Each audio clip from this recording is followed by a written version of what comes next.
आसर चाँद गो तुम्हें भूल जायो ना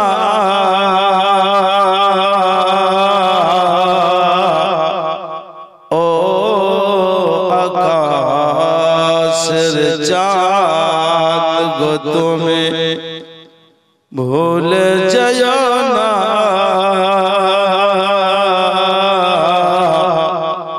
नबीर परोश पे तुम्हें लुकिए को ना अल्लाहुम्मा सल्ली अला सय्यिदिना मौलाना मुहम्मद व अला आले सय्यिदना मौलाना मुहम्मद सल्लल्लाहु अलैहि वसल्लम। যাবতীয় প্রশংসা মহান স্রষ্টা রব্বুল আলামিনের জন্য, যিনি একবা দ্বিতীয় পাক ও পবিত্র রহমানুর রহিম মালিক ইয়াউমিদ্দিন।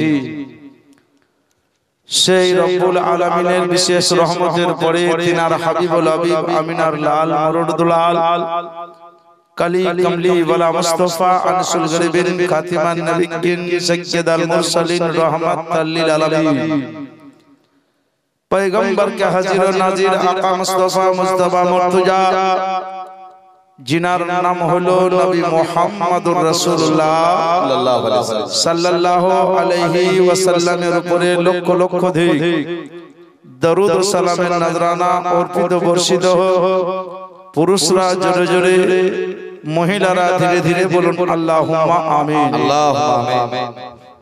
बिरादरान इस्लाम, आज की तारीखे रात्रिते रूपरामपुर ग्रामे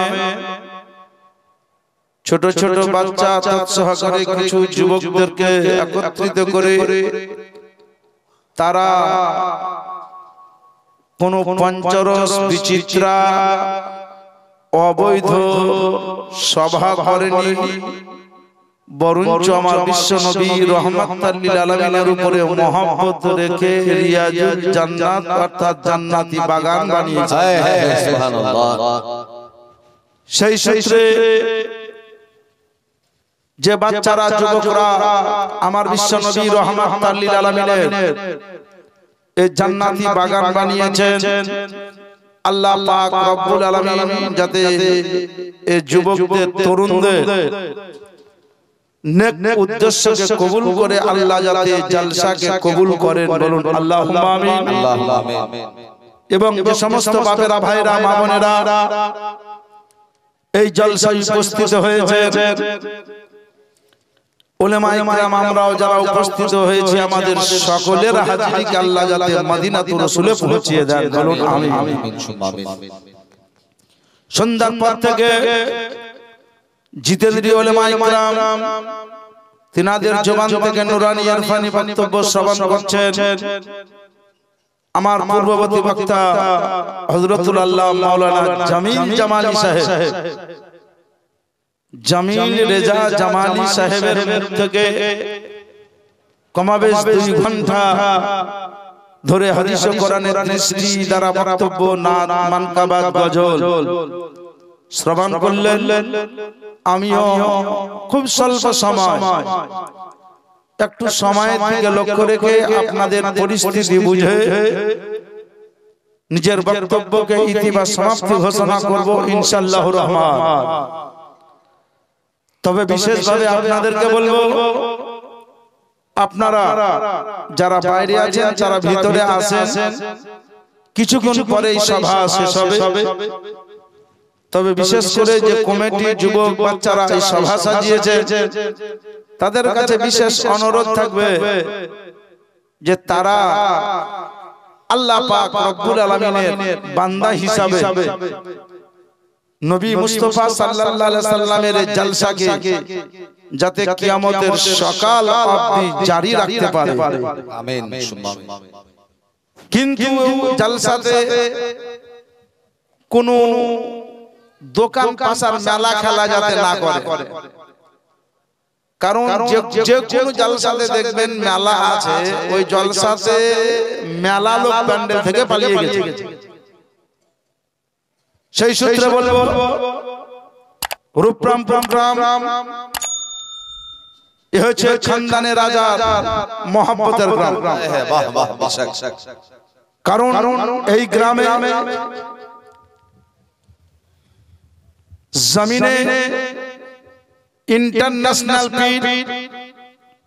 पीरे तरीक़त रहबरे शरियत खानदान आला हजरत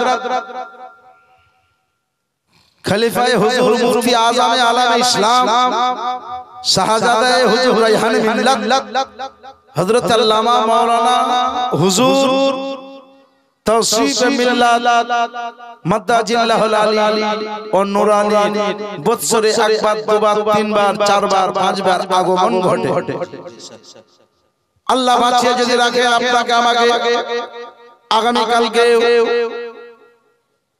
এই পীর ইন্টারন্যাশনাল পীর খানদানের রাজা নূরানি চেহারা আগামী কালকে ইনশাআল্লাহ দেখতে পাবে ইনশাআল্লাহ। এই রূপরামপুরের সরজমিনে জনাব মুক্তার হোসেনের দুলা ভাইয়ের বাড়িতে তার ভাগিনার ইন্তেকালের ইশালে সওয়াবের উদ্দেশ্যে বাৎসরিক সভাতে শখ জেগেছে, ইচ্ছা জেগেছে যে খানদানের রাজা চশমা চিরাগের হাত দ্বারা আমার ছেলের জন্য দোয়া করে নিব। সেই সূত্রে আগামীকাল হুজুর তৌসিফে মিল্লাতের আগমন ঘটবে এই রূপরামপুরের সরজমিনে ইনশাআল্লাহুর রহমান। সেই সভাতে আপনারা যাবেন, হুজুরের নূরানি দর্শন দেখবেন। তাছাড়া রূপরামপুরে কমাবেশ প্রায় মাসে মিলাদ জালসা দৈনন্দিন হতেই থাকে। তাই আমি আমার মা বোন বাপ ভাইদেরকে বিশেষভাবে অনুরোধ করব, জালসা শুনলেই হবে না, বরঞ্চ জালসা যদি 2 ঘন্টা শুনেন তো আপনাকে 4 থেকে 5 ঘন্টা বেশি আমল করতে হবে। আমরা জালসা সারা সারা রাত শুনি,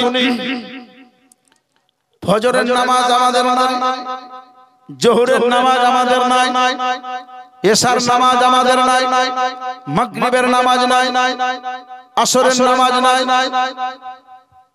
আপনারা জানেন জালসা শোনাটা মুস্তাহাব, জালসা করাটা মুস্তাহাব, কিন্তু নামাজ পড়াটা হলো ফরজ। মাথায় রাখতে হবে যে ইন্নাদ দীনা ইনদাল্লাহিল ইসলাম, যে পবিত্র কোরআন শরীফের আয়াত, এই আয়াত দ্বারা প্রমাণ হলো আল্লাহর কাছে মনোনীত ধর্ম ইসলাম ধর্ম। আর এই ধর্মের সবথেকে বেহতরিন ইবাদত, উত্তম ইবাদত যদি হিসাব করে দেখেন তো লিস্টের মধ্যে 1 নম্বরে যার নাম আসবে তার নাম হলো নামাজে পাঁচেগা, সুবহানাল্লাহ, 5 ওয়াক্তের নামাজ। তাই আমার মা বোনদের কাছে অনুরোধ করব, বাপ ভাইদের কাছে অনুরোধ করব, আল্লাহ পাক যতদিন বাঁচাবে মরণ মৃত্যুর আগে পর্যন্ত যাতে নামাজে পাঁচেগানা আদায় করে মরতে পারেন, বলুন আল্লাহুম্মা আমিন। আসেন কাটা কাটা ভাষায় 2-4টা লাইন একটু গজল আমিও পড়ব, বহু গজল শুনলেন। আর এর মাঝে অনুরোধ করব যারা বাইরে আছেন ভিতরে চলে আসবেন, আজিমুশান জালসাতে এসে অশেষ পুণ্যের অধিকারী হাসিল করবেন। তাই একবার তার আগে মহব্বতের সহিত আমার বিশ্ব নবীকে হাজির নাজির জেনে যেই নবী মদিনা শরীফে আরাম ফরমাচ্ছেন, কিন্তু রূপরামপুরের এই জালসাতে কোন কোন ব্যক্তি জালসা শ্রবণ করে, কোন কোন ব্যক্তি জালসা থেকে দূরে থাকে, কোন কোন ব্যক্তি ভাগ্যবান, কোন কোন ব্যক্তি বুদ্ধিমান, কোন ব্যক্তি কোন নিয়তে এসেছে, এই খবর এর হিসাব আমার রাসূলুল্লাহর কাছে আছে। সুবহানাল্লাহ, হাদিসে পাকে আছে ইন্নী আরা মালা তারাউনা ওয়া আসমাউ মালা তাসমাউন। নবী বলেন আমি যা দেখি তা তোমরা কেউ দেখো না এবং আমি যা শুনি তা তোমরা কেউ শোনো না। সুতরাং এই হাদিসে পাককে লক্ষ্য করে বোঝা গেল কতজন পুরুষ কতজন মহিলা এই সভাতে উপস্থিত হয়েছে, এই টোটাল আমার বিশ্ব নবীর কাছে আছে।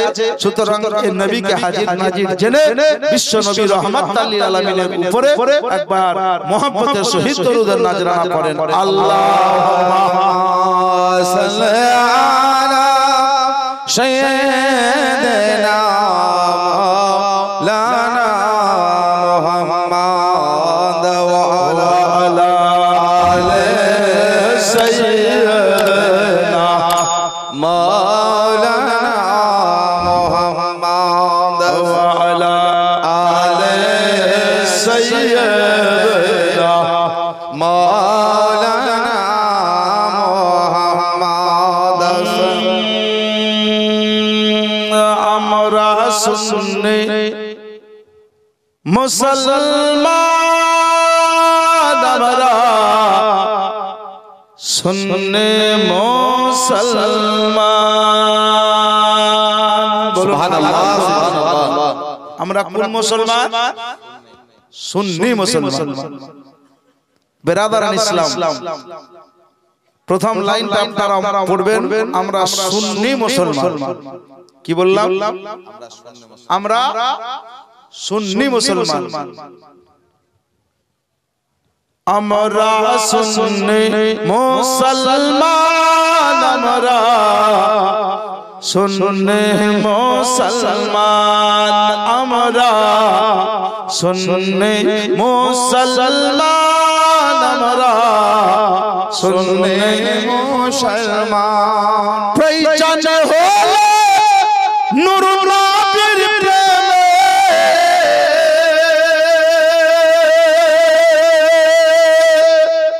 প্রয়োজন হলে নবীর প্রেমে দিব নিজের জান।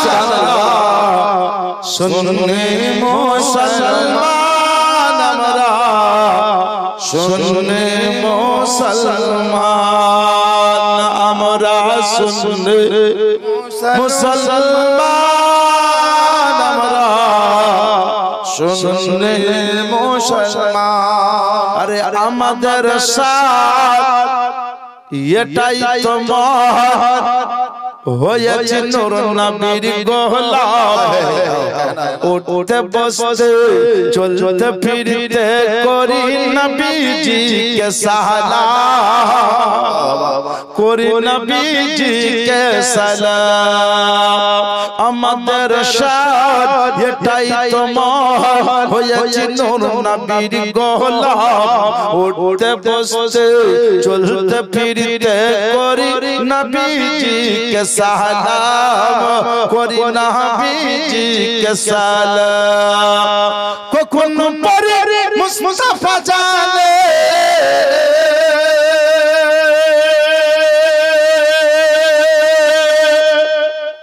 কখনো পরে মুস্তাফা জানে, কখনো পরে ইয়া নবী, কখনো আবার দরুদ পড়ে তাজা করি ঈমান। আমরা সুন্নি মুসলমান, আমরা সুন্নি মুসলমান। আরে দয়ার নবী প্রেমের ছবি, তিনি তোমাদের সাহারা। তাছাড়া হরদম গৌসে আজম দিচ্ছেন মোদের পাহারা, দিচ্ছেন মোদের পাহারা। দয়ার নবী প্রেমের ছবি, তিনি তোমাদের সাহারা। তাছাড়া হরদম গৌসে আজম দিচ্ছেন মোদের পাহারা, দিচ্ছেন মোদের পাহারা। আবা ভারতের রাজা,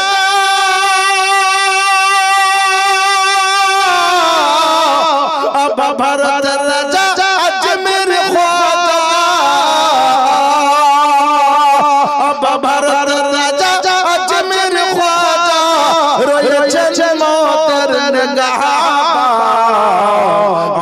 আমাদের সরতাজ আলা হযরত আর মুস্তাফা রাজা খান আর মুস্তাফা রাজা আবার মাথায় রেখেছে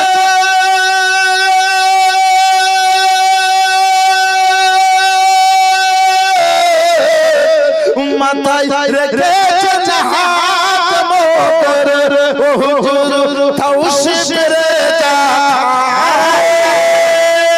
তাকবীর আল্লাহু নারায়ে তাকবীর আল্লাহু নারায়ে রিসালাত নারায়ে রিসালাত হুজুর কিবলা কদমা হুজুর তাওশিফ মিলাদ দামা উলামায়ে আহলে সুন্নাহ বাসনাক আলা হযরত জিন্দাবাদ আম্মা বাবার মাথায় রেখেছে জাহাত মোদে ও হুজুর তাওশিফের খান আমরা সুন্নি মুসলমান আমরা সুন্নি মুসলমান এ সব আলা হযরতের দান আমরা সুন্নি মুসলমান প্রয়োজন হলে নূর নবীর প্রেমে প্রয়োজন হলে নিজের বাবা মায়ের প্রেমে প্রয়োজন হলে নিজের পীরের প্রেমে দিব নিজের জান সুন্নি মুসলমান আমরা সুন্নি মুসলমান আরে আল্লাহর ওলি মাজারেতে গিয়ে চাপাই আমরা চাদর জানি তিনারা জিন্দা আছেন শুনতে পান মাজারের ভিতর শুনতে পান মাজারের ভিতর মারা আজমির বেরলে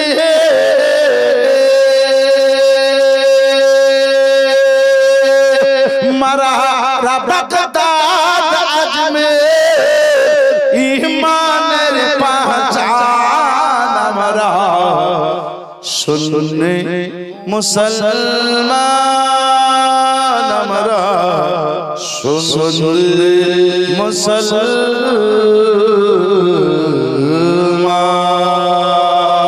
আল্লাহুম্মা সাল্লি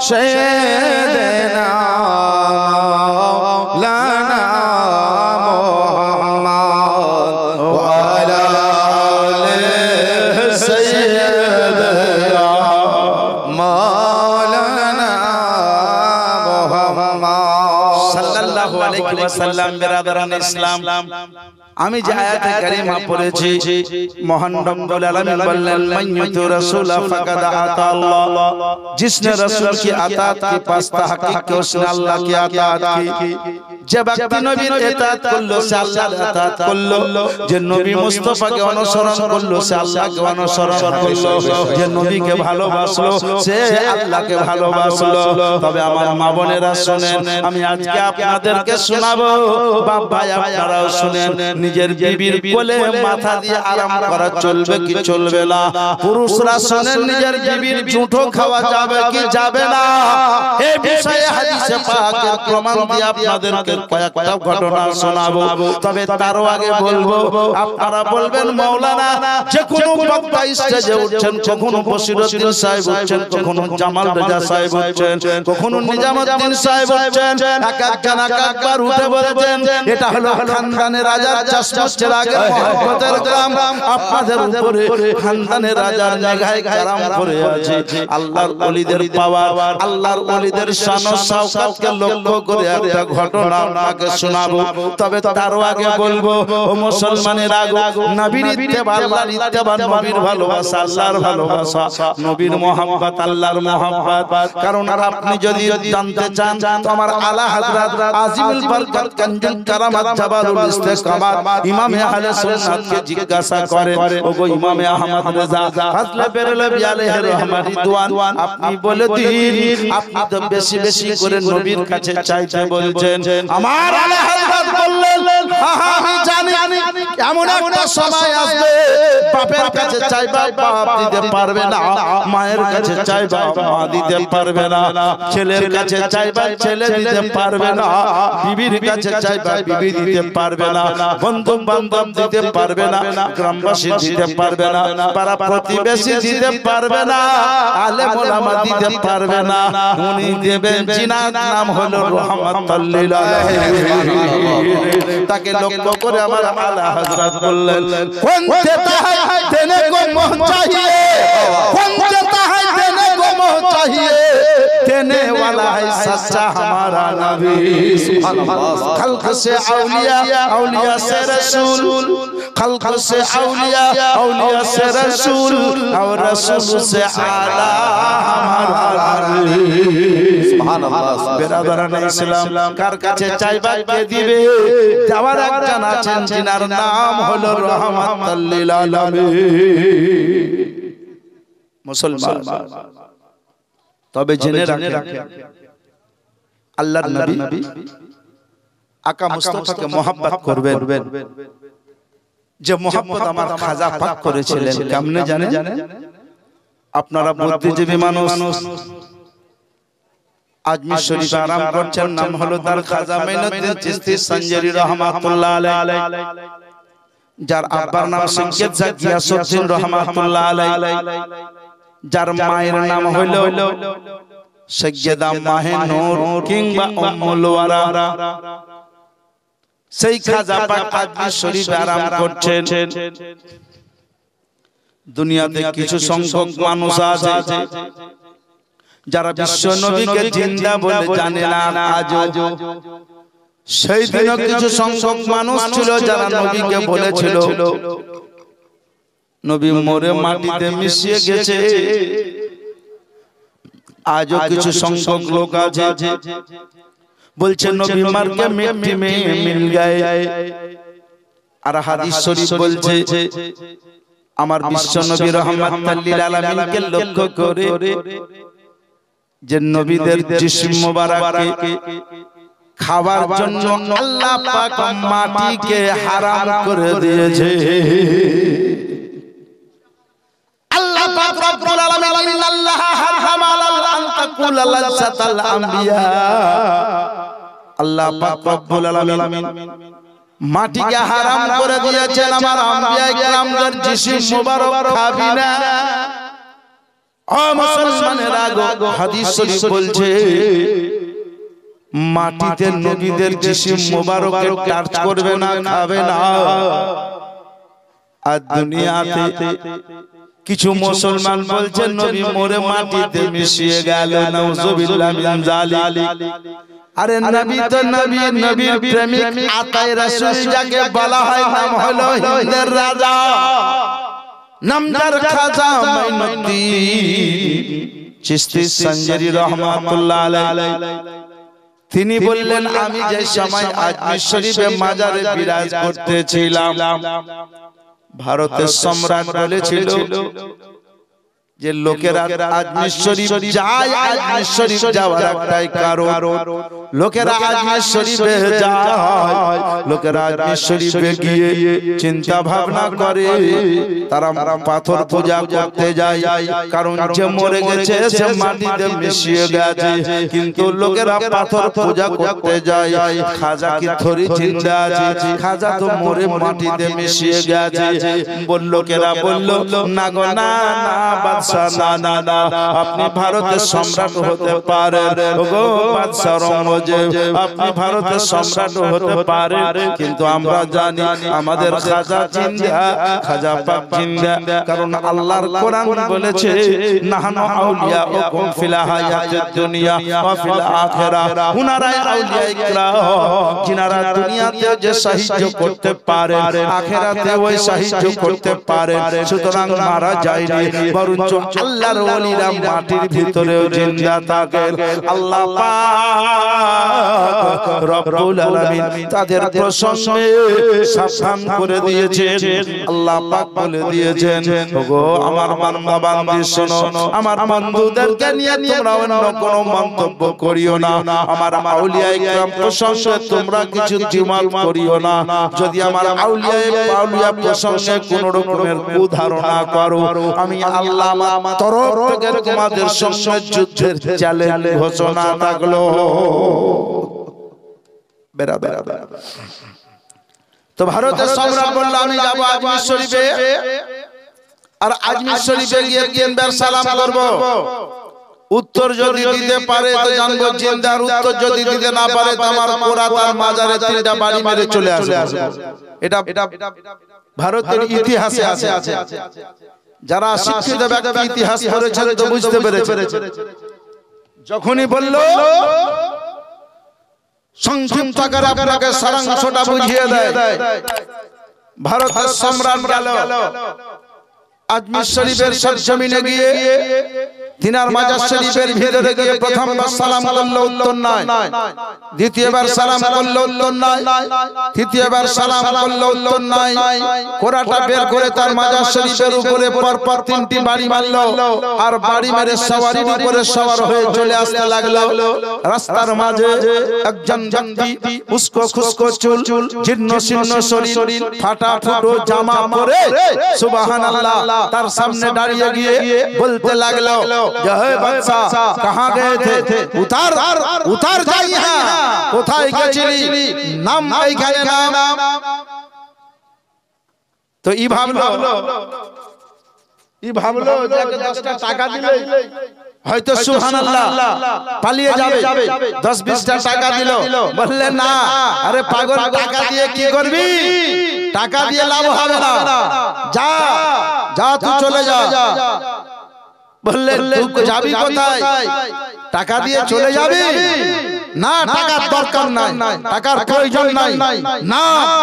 তো সুবহানাল্লাহ বাদশা 50 টাকা দিল, 100 টাকা দিল, টাকা গ্রহণ হচ্ছেন না। বলছেন আমি তোকে নামটা বলছিলাম, কাহা গেছে, গেছিলি কোথায়? তো বললে এ ফকির, এই দরবেশ, আমি আজমির শরীফে গেছিলাম। কেন? বলে খাজা কে লোকেরা তার মাজার শরীফ জিয়ারতে যায়, মাজার শরীফে চাদর চাপায়, অনেকে ফুল চাপায়, অনেকে অনেক রকম দোয়া দরুদ করতে যায়। তাই আমি গেছিলাম খাজা জিন্দা না মুর্দা, তাই পরীক্ষা নিতে। বলে কি পরীক্ষা নিলি? বলে আমি নিয়ত করে গেছিলাম দিল্লির মসনদ থেকে, দিল্লির সিংহাসন থেকে উঠে গেছিলাম, আজমির শরীফে যাব, পরপর 3 বার সালাম করব। উত্তর যদি দিতে পারে তো জিন্দা বলে মেনে নেব, উত্তর যদি দিতে না পারে তাকে মুর্দা বলে তার মাজারের উপরে 3টি পাথরে কোরার বাড়ি মেরে চলে আসব। তো বললে তোর কোরার বাড়ির দাগ চিনতে পারবি? বললে অবশ্যই চিনতে পারবো। বললে পাগল আমার কাছে আয়।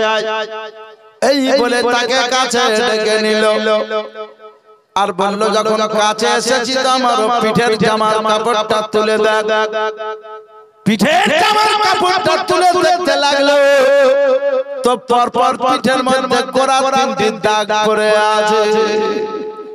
কোরার দাগটা দেখে বাদশা বলল, কৃতাঞ্জলি হস্ত মস্তক নিচু করে বলল, হুজুর ব্যাপারটা বুঝতে পারছি না, রহস্যটা জানতে পারছি না। আমি মানলাম পাথরের উপরে দাগ উঠল আপনার পবিত্র দেহ মোবারকের উপরে, তবে হুজুর বলে ব্যাপারটা কি, রহস্যটা কি? বললে তো মেরেছি তোর কোরার বাড়ি চিনতে পারছি। বলে চিনতে পারছি। বলে পাগল রে, তুই যাকে সালাম করতে গেছিলি, তুই তো শুধু দিল্লিতে থাকিস, তো বুঝবি কি মদিনার খবর, বুঝবি কি মদিনা শরীফের খবর, বুঝবি কি বাগদাদ শরীফের খবর। বললে রহস্যটা একটু খুলে বলে দাদা। বলে পাগল, প্রথমবার সালাম জানাস, তখন আমি মদিনা শরীফে আমার বিশ্ব নবী রহমাতাল লিল আলামিন আমার দয়ার নবী মায়ার নবী রহমাতাল লিল আলামিনের রওজা মুবারকটা জিয়ারত করতেছিলাম এজন্য তো প্রথম সালামের উত্তর দিতে পারিনি দ্বিতীয়বার যখন সালাম নিস তখন আমি মদিনা শরীফ থেকে বাগদাদ শরীফে পৌঁছেছিলাম আর বাগদাদ শরীফে আমার গাউসুল ওয়ারা মাহবুবে সুবহানে কুতুবে রব্বানি শেখ হাসানি হুসাইনি বরফি আব্দুল কাদের জিলানী গিলানী রহমাতুল্লাহ আলাইহি মাজার শরীফ জিয়ারত করতে চাইলে পাগল যে আমি বাগদাদ শরীফ থেকে আজমির শরীফ তো আসছিলাম আমার চৌকাঠের বাইরে ছিলাম ভিতরে প্রবেশ করতে পারিনি এইজন্য তো সালামের উত্তর দিতে পারিনি পাগল রে এইজন্য তো সালামের উত্তর দিতে এসেছি তুই তো শুধু দিল্লিতে বসে থাকিস আর আমাকে দৈনন্দিন নিত্যন্ত দিন অর্থাৎ প্রতিদিন দৈনিক জানো আমি আমার বিশ্ব নবী রওজা শরীফ জিয়ারতে যাই আমি আমার গাউসে আজমের মাজার শরীফ জিয়ারতে যাই আমি এই জন্য মাঝে মাঝে আজমির শরীফ রওজা থেকে আজমির শরীফ আমার কবর মোবারক থেকে আমি বিশ্ব নবী রওজা শরীফে যাই ও মুসলমানেরা গো ভারতের সম্রাট সেদিন তওবা করে নিয়েছিল আর বলেছিল হুজুর জানতে পারলাম আমি আপনি জিন্দা হুজুর বুঝতে পারলাম আপনি জিন্দা গো এটা মাওলানা নিজামউদ্দিন বললে চলবে না মাওলানা জামিল জামানি বললে শুনবে না কারো কথা নয় এটা ইতিহাসের পাতায় আজও স্বর্ণবক করে লিপিবদ্ধ রয়েছে মুসলমানেরা গো আমি আপনাদেরকে বুঝাতে চাই হিন্দের রাজা জিন্দা আমার গাউসে আজম জিন্দা কুল আউলিয়া ইকরাম জিন্দা বিশেষ করে আমার খাজা রাজা জিন্দা কারণ আল্লাহর ওলিদের সুবহানাল্লাহ ইহ জগতেও কোনো ভয় নাই পর জগতেও কোনো ভয় নাই যার প্রমাণ কোরআন শরীফ দিয়ে দিয়েছে আলা ইন্না আউলিয়া আল্লাহ ইলা খাউফুন আলাইহিম ওয়ালা হুম ইয়াহজানুন আলা ইন্না আউলিয়া ও মুসলমানেরা জেনে রাখেন মনে রাখেন আউলিয়া কিরামদের ইহ জগতেও ভয় নাই পর জগতেও ভয় নাই আমি আপনাদেরকে জানাতে চাই আপনারা ভাগ্যবান ব্যক্তি আপনারা বুদ্ধিমান ব্যক্তি আপনারা বুদ্ধিজীবী ব্যক্তি কোন আল্লাহর বান্দার নেতৃত্বে কোন আল্লাহর বান্দার কারণে কোন আল্লাহর বান্দার ওসিলায় আজকে কামিল ওলি দর্শন পেয়েছেন রূপপুরের ব্যক্তি কামিল ওলির হাতে হাত দিতে পেয়েছে কামিল ওলির সুবহানাল্লাহ দোয়া নিতে পেয়েছে তিনার শুনে গানিতে পেয়েছে আমি আপনাদেরকে জানাতে চাই ওগো মুসলমানেরা তবে হ্যাঁ মাথায় রাখবেন আল্লাহর ওলি জিন্দা এটা আপনার ঈমান বলবে জিন্দা আপনার দিল বলবে জিন্দা জবান বলবে জিন্দা অঙ্গ প্রত্যঙ্গ বলবে জিন্দা তবে জিন্দা ওলির উপরে মহব্বত যত রাখবে তার থেকে বেশি মহব্বত আমার নবীর উপরে রাখতে হবে